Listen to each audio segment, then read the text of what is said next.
Sa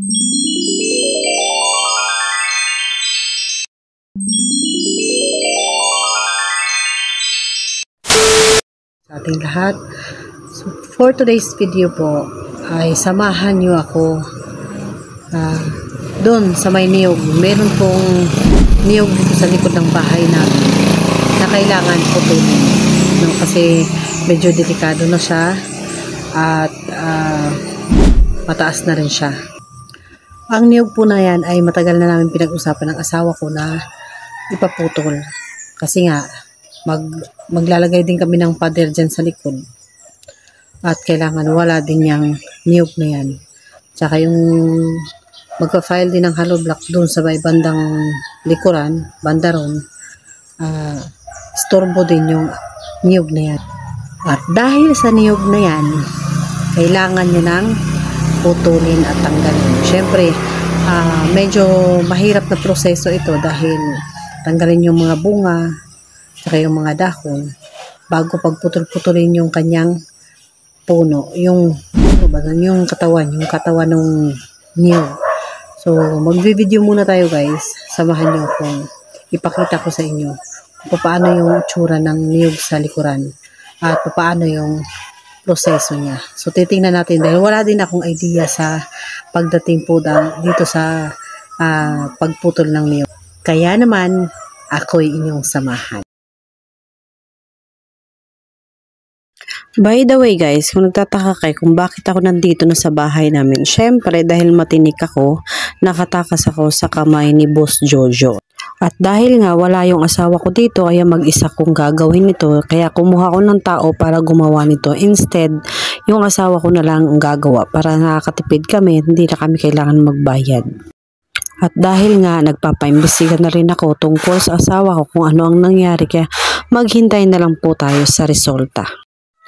Kaya habang naghihintay yung magpuputol ng niyog kung anong gagawin niya o nag-i-start na siyang magputol, pumwesto na siya, kaya kukwentuhan ko muna kayo habang kayo ay nanonood kung paano niya putulin.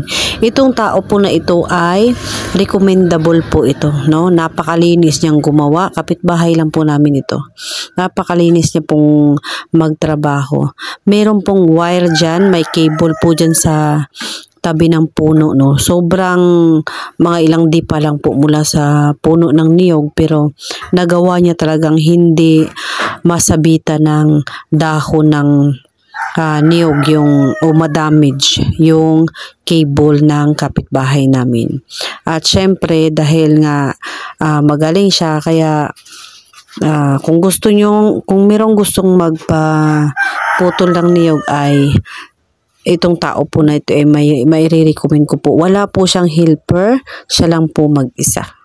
At syempre dahil may asawa siya, sinamahan siya ng asawa niya para mag-assist sa kanya, magbigay sa kanya ng lagari, ng itak, ng tali na kanyang kailangan. Kaya yun, sinamahan siya ng asawa niya. So guys, kung matakaw kayo sana sa sa buko, ayan, sana makakainom kayo at makakakain nito. Kung sana nandito lang kayo sa malapit, mabibigyan ko kayo nito. Malaking tulong po ito para sa ating sakit na UTI. So going back po tayo sa aking topic kung paano po ako nakarating dito sa bahay. At sa lahat po ng mga subscriber ko na nag-unsubscribe, salamat ng marami sa inyo. So sa lahat naman po na nag-stay sa aking channel ay salamat din po ng marami sa inyo. Sa lahat po ng loyal sa akin at talagang naniniwala na kung ano po yung abilidad ko at pag-uugali ko at kung ano yung laman ng puso ko, gaano ko bait at gaano kahudas, yung nakakilala po sa akin ay nag-i-stay po sa akin channel at patuloy po na sumusuporta sa akin. So shout out po kay Ate Bibing, no, na yung mga nag-chat po sa akin, sila Jan Aquino, marami po. Shout out po sa inyong lahat dyan. hindi ko na po iisa-isahin dahil sobrang dami nyo po. Ang dami po ng mga nagchat sa akin. Yung iba po hindi ko po nare-replyan. So bago po yun, dumating po sa time na nahuli ako ni Boss Jojo. Alam nyo naman po na lumalaban ako dahil nga meron din naman akong tagulilong. Kaya nalobat ako guys, kaya hindi na ako napag-video sa lahat po ng mga nangyayari sa akin. Nasugatan nga po ako kaya hindi ko po na-videohan sa lahat po ng mga nangyari sa akin. Gumulong din po ako doon sa may bangin, kasi masyadong matarik po yung tinakbuhan ko. At syempre naman ginamit ko rin po yung aking sigbin at saka yung tagulilong ko, kaya po ako nakatakas. At nagawa ko rin po yung magtago nang hindi ako nakikita. Kaya so guys, nagpapasalamat po ako ng maraming sa inyo sa lahat po ng panonood nyo sa aking mga video. Although hindi po ako nakakapag-upload kaagad gawa ng wala pong signal at yun nga po nalubat ako. So nung bumaba ako sa patag, nakita ko po yung kalsada at may bahay doon nag-iisa. Nakiusap po ako na makicharge. Yun, may matanda po sa akin na tumulong doon. At pinag-charge niya po ako ng cellphone. Meron din po silang wifi kaya nakikunik na po ako. Delivery nga po nila ako ng wifi. Yun, kaya sabi ko kailangan ko lang pong mag-upload ng mga videos. Kaya po nakapag-upload ako sa inyo. Maging sa Facebook po ay nag-update ako. Although merong mga times na late. Kaya nga nalilate tayo dahil nga gawa po ng ating cellphone ay nalulobat siya at wala po tayong signal. Ayun, meron nga po mga viewers na nagbo-voice record sa akin, hindi ko po mapi-play So yun lang mga ka-idol yung paliwanag ko. At kung nakikita po natin yung niyog ngayon na pinuputol halos kalahati na. So mabilis lang po ito mga halos kalahating araw lang. Ganon, yung mga kalahating araw lang. Kasi sinimulan niya to ng umaga na tapos din ng lunch. Yun. Naisip ko rin po kasi guys na ipaputol tong niyog na to dahil yung pag-uwi ko po dito galing abroad ay panay-panay po ang ulan. So tuloy-tuloy po ang ulan So nakakatakot po ang puno na ito dahil nga hindi po din ito straight at nakalutang na po yung kanyang gamot doon sa lupa So kunting pag tinuloy-tuloy ang hangin ito ay ayun, makakadamage tayo ng bahay o di kaya buhay ng tao kasi meron kaming kapitbahay na nandito sa kabila. So sila po yung matutumbahan ng niyog na to kapag nagkataon. So ito na nga guys ang nangyari sa aking bakuran sa palikuran. Tumirik nga po yung mga niyog sa bakal. Kaya kailangan pulisin yan at medyo na-damage yung kanyang pader. So ganyan ang puno ng niyog So hindi siya straight. Tinitiis niya po yung mga langgam na kumakagat sa kanya dyan. Yung langgam na maitim. Ano bang tawag dun? Yung langgam na maitim guys. At syempre tinitiis niya baka mamaya mahulog naman siya kung kanyang papansinin. Kaya pagbaba niya po ay binidyohan ko po siya kung paano po yung itsura niya. Yung t-shirt niya nga din guys ay basang-basa. So kawawa po yan siya kasi nga nung umaakit siya ilang beses po siyang bumababa dahil nga tinatalian niya tapos aakit na naman siya, puputulan na naman niya yung yung puno tapos bababa naman siya, aakyat siya rin yung maghahatak ng tali ng lubid kaya para maputol. So ganun siya kagaling, napakalinis niya pong magtrabaho kaya for me po mai-recommend ko talaga tong kapitbahay namin na ito. At sa asawa ko naman na nawawala, kung nasan ka man ngayon, hawak mo man yung cellphone mo, panoorin mo na lang ito sa YouTube. Tinupload ko po yung ating niyog na pinapaputol ko dahil delikado. At kung napapanood mo man ito, sana umuwi ka na dito, Kasi nagtataka na yung anak mo kung nasaan ka na. Alam nyo guys kung bakit nangyari to na dinukot ko si Inday. Kukwento ko sa inyo Nasa Davao pa lang po ako, papunta pa lang po ako dito. Tinawagan, may tumawag po ako. May tumawag po sa akin na dinukot daw si Inday, at siya din yung may pakana ng lahat-lahat ng pagdukot sa asawa ko. Kaya lahat po yung pinaniwalaan ko, dahil nga ilang araw lang din ay nawala yung asawa ko. So nakasama ko lang yung asawa ko dito ng ilang araw. So bigla siyang nawala, kaya bumalik ako ng bundok. Kaya sabi ko, emergency. So yun yung nangyari doon.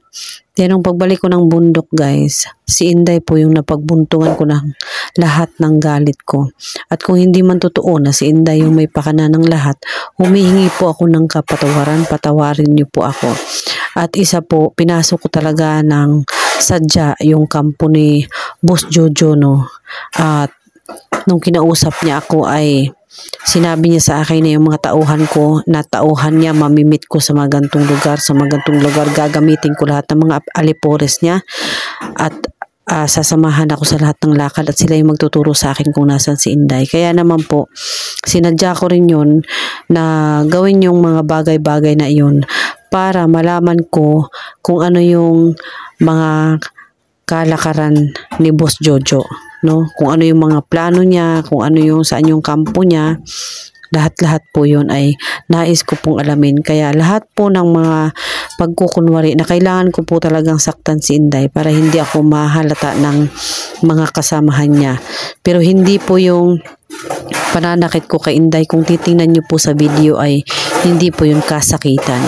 Kontrolado ko po yung pananakit ko sa kanya, dahil kailangan ko po ng umarte ng ganon. Gawa din po ng kailangan ko makausap yung mga vlogger. Kailangan ko po silang kumbinsihin, no? At para tulungan din akong maghanap ng impormasyon patungkol po sa aking asawa. So ayan, kung nakikita nyo na malapit ng makalbo, yan, maliwanag na po yung palikuran namin, yan, yung backyard, no? Wow, backyard talaga. So ayan, no, ilang piraso na lang, mapuputol na, matatapos na. So going back tayo sa ating topic tungkol dun sa mga viewers at mga subscriber ko na nag-unsubscribe, guys. Nais ko lang pong malaman nyo na syempre malungkot dahil nga nag-unsubscribe kayo sa akin, pero syempre okay lang, hindi naman totally talagang sobrang sama ng ginawa ko para hindi nyo mapatawad. Lahat naman tayo may kasalanan, nagkakaroon tayo ng mga kasalanan, di ba? Kung Diyos ka, nagpapatawad na. Kaya nga nung huli-huli niyakap din ako ni Inday, nawakan niya ako kasi alam niya, binubulungan ko siya. Kung napapansin nyo sa video, binubulungan ko siya. Kaya sabi ko, kaya nga binigyan ko din siya ng pagkain. Binubulungan ko siya sa video na sabi ko, tulungan kitang tumakas. At ang lahat ng ito ay pagpapanggap lang para lang malaman ko kung ano talaga ang pakay ni Boss Jojo sa akin. Nung tinulungan ko si Inday makatakas dahil nga nais niya nang patayin. Kaya ayun, nung nais niya nang kitilin yung buhay ni Inday, kaya nag-decide na ako na wala na, talagang na to, alanganin na ako dito. Hindi na ako pwedeng magpanggap ng galit, o hindi na ako pwedeng magpanggap ng kung ano-ano pa, dahil si Inday naman yung mapapahamak at hindi na pwedeng artihan yung ganong bagay. Kaya yun, bakit kayo magagalit sa akin? Yung iba nga dito, parang kala mo sino naman perfecto, di ba? May namang nagsasabi pa nga sa akin, di sana sa abroad na lang, pinugutan ako ng ulo. Hoy! Diyos ko, kung gusto mong mag-abroad at pugot ka ng ulo doon, di ikaw na. Yung ganon, di ba? Yung mga ganong Tsaka hindi lahat ng panahon pwede nating dalhin yung katapangan natin. Di ba nagsasabi naman ako sa video, hindi natin pwedeng dalhin yung agimat natin doon, tsaka yung kung ano-ano. So makikita nyo sa video, guys, ayan. Yan, meron siyang mga mga kagat. Kinose up ko nga kasi nga pawis na pawis siya, pero hindi masyadong halata kasi mainit nga, maliwanag. So ayun, kung mapapansin nyo po, iba-iba yung ating topic. Kwento ko lang naman sa inyo kung anong nangyari, kung bakit ko nagawa yun at nasaktan si Inday. So planado po lahat, ang lahat ng yun, guys, planado ko po lahat yun. So hindi po darating sa punto na hindi ko makikilala si Inday at kailangan ko na siyang tapusin. Hindi naman po ganun yun. Huwag po tayong magmalinis kasi hindi naman po tayo lahat malinis. Wala pong perpekto sa mundo. Huwag po tayong magpakakala mo kung sino dahil hindi po tayo perpekto. Lahat po tayo nagkakaroon ng pagkakamali. Yun, huwag po nating i-judge yung So yan for today's video, no. Salamat sa lahat. Yan lang muna.